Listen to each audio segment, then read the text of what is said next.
Following a midweek win over the Duke Blue Devils on Tuesday afternoon at the DBAP, the Pirates return home this weekend, and they will be taking on the Charlotte 49ers. And right now, I'm very excited to welcome back into the program the head coach of Charlotte, Robert Woodard. Coach, welcome back into the show.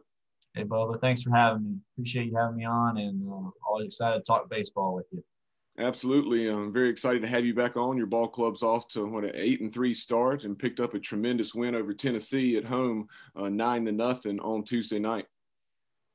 Thanks. Yeah, no, it was a fun one, and it's just great. We're gradually kind of open up a little bit. So we had we had some fans in the here at the Hayes last night, and gosh, that's a really good Tennessee team that came in here last night, and our guys played really well. Austin threw a great game for us for 6 innings, and just one of those nights that everything kind of went our way. So it was good. But like I said, that's a heck of a Tennessee team. They're going to win a lot of games this year for sure.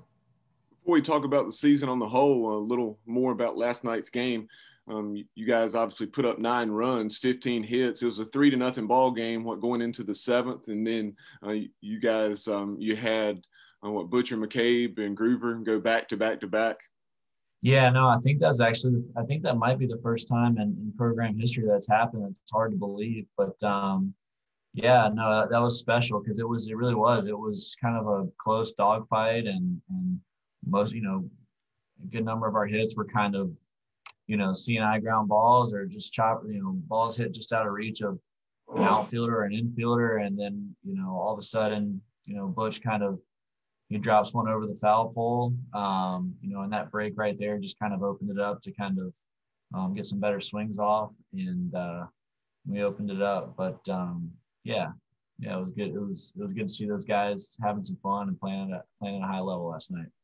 How many fans were you able to was unable to check out the box score? Obviously here recently it's opened up to 30%. So how is Charlotte handling it? Yeah, we're capped, we're following all the state mandates, and so it's 30% capacity, but then you have to look at how, being able to keep pods or groups or individuals 6 feet apart. So we're at about just under 200 or so right now. But hey, I think the fact that we're playing baseball and that we've got, some amount of fans right now, that steps in the right direction for us. No doubt about it. And, looking at the season as a whole, and you're 8-3, the first 2 weekends you picked up sweeps over Morehead State and William & Mary.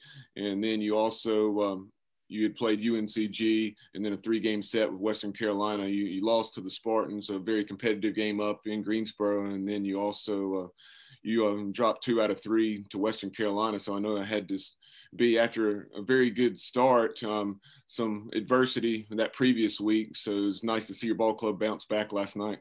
Thanks, Bubba. Yeah, no, it was, there's no team. There's no, I've never been a part of a baseball team that's gone through an adversity-less season, and it's part of the growth process. We've got to, we learned so much. I think last week from, really the difference between the first 2 weeks and the third week, and what worked and what didn't. Mostly from just a mindset and approach standpoint. So, it was not really surprising, because we've got a great group of guys that have worked tremendously hard to prepare. But it was great to see them, really kind of flip the switch here as we started our 4th week of the season last night, and kind of apply those things that we learned against a really, really good Western Carolina team. I mean, that shortstop for them, that he's a freshman. He's got a chance to play for a really long time. Coach Miranda and those guys, they've got a really, really good club this year, and so that's part of it. So, the seasons, you hear it all the time. It's a marathon. It's 15, 16, 17 plus week season. And, we're sitting here at the beginning of week 4, and we've certainly, we've taken some punch. We took some punches last week, but it was really great to see that our guys could take a punch or two and then respond last night and learn those lessons. I talked about the back-to-back to back home runs here just a moment ago. One of the things that really jumps off the page about your ball club thus far through 11 games is you're leading the nation with 26 home runs, and you have 5 guys that have hit 3 or more. Yeah, no, that's been the neat thing about this group of guys is that we haven't really had to rely on one individual for all the production, and that's a good feeling. That's a good feeling when the game starts. That when it's not like when David McCabe walks up or when Will Butcher walks up or Craig Keuchel walks up, it's like, hey, we need to get some production here, this and that, or we might not have a chance. Through 10 games or 11 games, it's it's been kind of, you look at the box score at the end of the game and you're like, it's a new wave of guys that have done stuff. But like I said, I mean, Butch put an awesome swing on a pitch that just got over the foul pole, I think 3 feet to the left, and it's foul. And then McCabe does what he does, is just put a really good swing on the ball, opposite field. And they made a pitching change, and I kind of looked at Groover and the guys on deck, and I was like, well, you guys have seen how to do it. I mean, that's just go do that. And just kind of jokingly, and dang if Gino just didn't get one himself. And he's such a great kid. I was happy for him. Because again, we talk about opportunities all the time. I mean, he wasn't even supposed to start the game last night. I mean, he found out, well, our second baseman, he tweaked something in pregame, and came over to Gino and said, hey, you're hitting 6, playing second base, and he said, yes, sir. But we talk about staying ready and making the most of opportunities when opportunities come, and it's exactly what he did. So for a freshman to do that, it's all the credit to him. And Bo Robinson, our hitting coach, works extremely hard with all of our hitters, and trying to develop good habits and good routines, and obviously great swings. So you can see a lot of that, the fruits of that labor paying off as well. So it's a fun group. And to expand on your point, last night I referenced the 15 hits. I think everybody in the lineup had at least 1 hit. Yeah, no, I mean, again, every single arm that Tennessee threw at us last night, those were really good arms. I mean, Frank Anderson, their pitching coach, is one of the best pitching coaches in the country, and they've been recruiting, really good pitchers at a high level for a number of years now as a staff. So, it was definitely, like I said, coming off of a weekend where we had some adversity. It was great to see our guys respond and play that type of game. One of the things you had mentioned, Coach, in the season preview, so many JUCO guys coming in. Talk about the impact they've made thus far. Yeah, I mean, it's been a lot of fun seeing those guys, jump in right away and help contribute. Aaron McKeithen has done a tremendous job for us in the lineup and behind the plate. We've got some transfers in Austin Knight from Tennessee and Will Butcher from NC State, who jumped in right away and helped us. Jack Dragum, who's played a tremendous shortstop for us out of Lewisburg, who's a Virginia transfer. So we've had some guys, Austin Roses who started last night through 6 shutout innings is from San Jacinto. So, I think we had 16,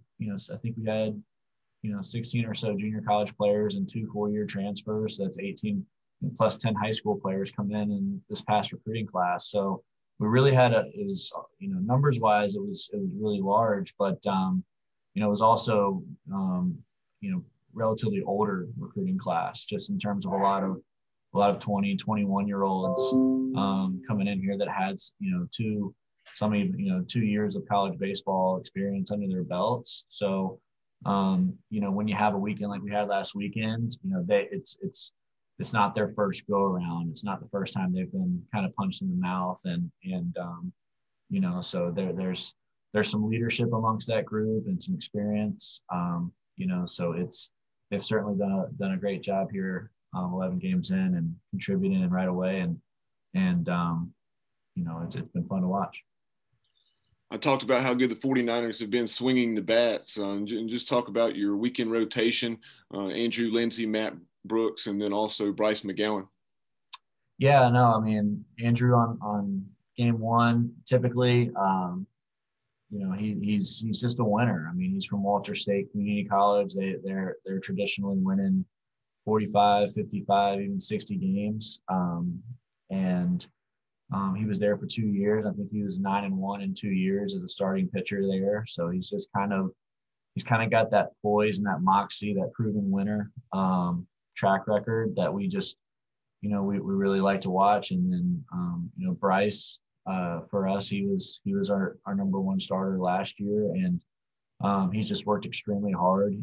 He and about 17 other pitchers. We've had 18 pitchers this past summer when COVID hit and everything kind of shut down. We had about 18 pitchers go train in St. Louis, Missouri at Premier Pitching Performance, whom we're partnered with for about 10 weeks or so, 10, 12 weeks. And they all trained together. And Bryce really made the most of his time there and learned a great deal about, everything from, moving better, getting stronger, pitch design, improving his pitch qualities and those types of things. And he's just got, he's a heck of a pitcher, and he's made some jumps just in terms of his stuff and his pitchability. So he's been throwing game 2 for us. And then, Matt Brooks is one of the best stories on our team. He was our program's Friday night starter 2 years ago, and then ran into a shoulder labrum injury where, required surgery. And, people in baseball, we all know how tough that those labrum surgeries can be to come back from. And I'll be honest with you, about 12 months ago today, we played at NC State in Raleigh, and he was still rehabbing and recovering. And, he was throwing a bullpen. I think he was topping out at probably 78, 79 miles an hour, and his shoulder really didn't feel good. And, it was a tough day. And then, now at that point, he was about 11 months post-op. So it was frustrating for him and, somewhat of a setback. And, again, he's another guy that went out to St. Louis to P3 to train and worked with Austin Miney, who's now on our coaching staff. And I'll tell you what, I've never seen such a jump in terms of, coming back from a labrum surgery, which is really difficult to do. I mean, Matty, he was the Friday starter here before I was the coach here. Obviously saw a video of him, but gosh, if you watch him pitch right now, you couldn't tell that he's gone through 2 years of a grind and work to get back to where he is today. I mean, he's really put himself in a good position for as far as, helping this team, helping this club. Talk about the starting pitching being so good thus far, and talk about the options out of the bullpen. Who've been some of your top arms? Yeah, no, I mean, Spencer Geesting was he came out of the bullpen last night for us. He's a really talented freshman left-handed pitcher who might be one of the best athletes on our team. He's been doing a great job for us. Sam Grace, he kind of was our setup role last night, and he's another cool story from the standpoint that about a little over 12 months ago, found out, he hurt his knee covering, doing a PFP, and, didn't know where he would be as far as the 2021 season recovering from that. But, again, he just trained and rehabbed, very, very aggressively. And, he's just getting better and better and better. So, he's, another junior college product from Jeffco up in Missouri. And we've also got Jackson Boss, who got the last 3 outs of the game last night, who's a great story. He showed up 2 winters ago. He was pitching on our club team, believe it or not. And he sent our coaching staff an email asking if he could come throw a bullpen.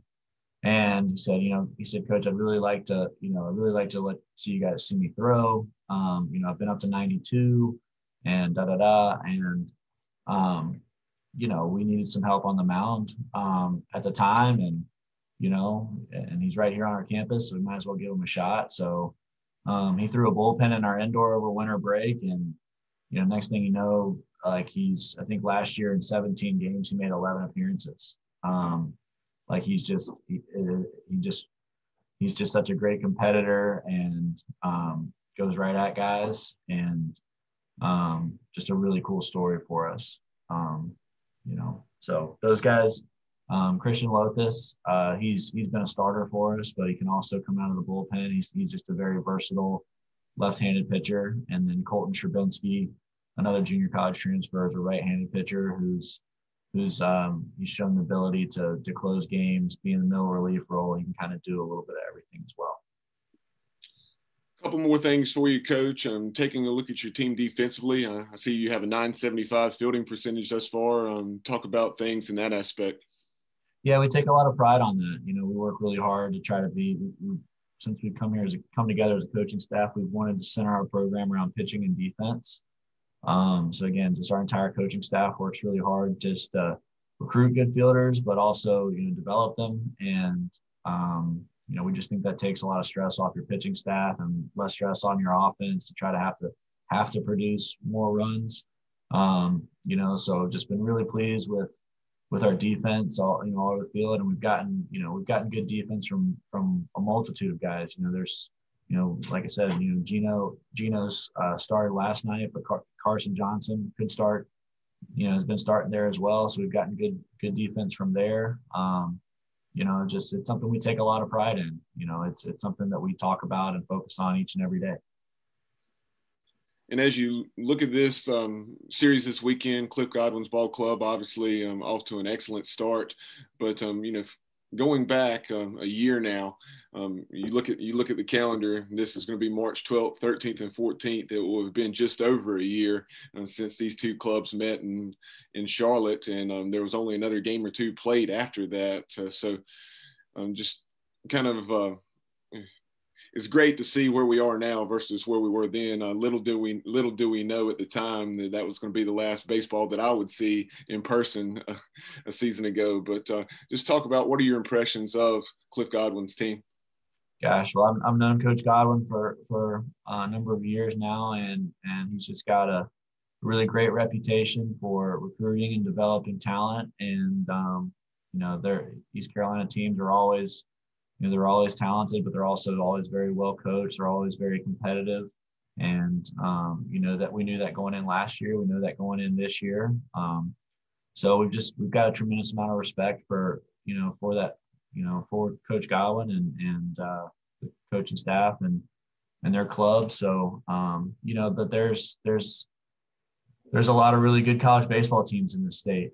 And that's the cool part of it is every time, I think anytime we play, East Carolina, we play North Carolina, we play NC State, we play UNC Wilmington, and so on and so on. There's just so much good baseball in the state. And, whether it's Eastern or Western North Carolina, and as somebody that grew up in the state and very passionate about North Carolina baseball, it's just great seeing, all the teams, out of the gate here seem to be having some success. So it should be a great series. And, there's the jungle and, Clark-LeClair Stadium is always, it's always great energy. It's always a great environment for college baseball. We know that. So I'm excited for our guys to and our coaching staff to go over there and compete this weekend.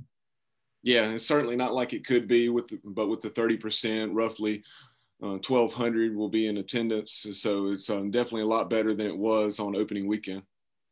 Yeah, definitely. We want to try to keep moving the needle forward and trying to get more back to normal. But I think where we were, 9-10 months ago compared to now, we'll take this. So for sure. Yeah, no doubt about it. From mid-March on last year, that was obviously much more important things as far as the world's concerned. But, as a college baseball fan and obviously in your case, a head coach, it had to be just miserable.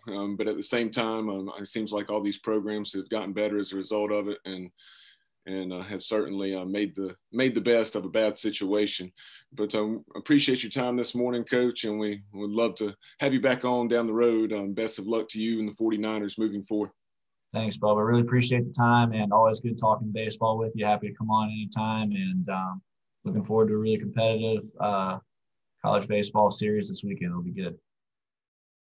This is East Carolina All-American Bryant Packard, and we're talking Pirate baseball and the Sports Objective, the unofficial podcast of the Pirates.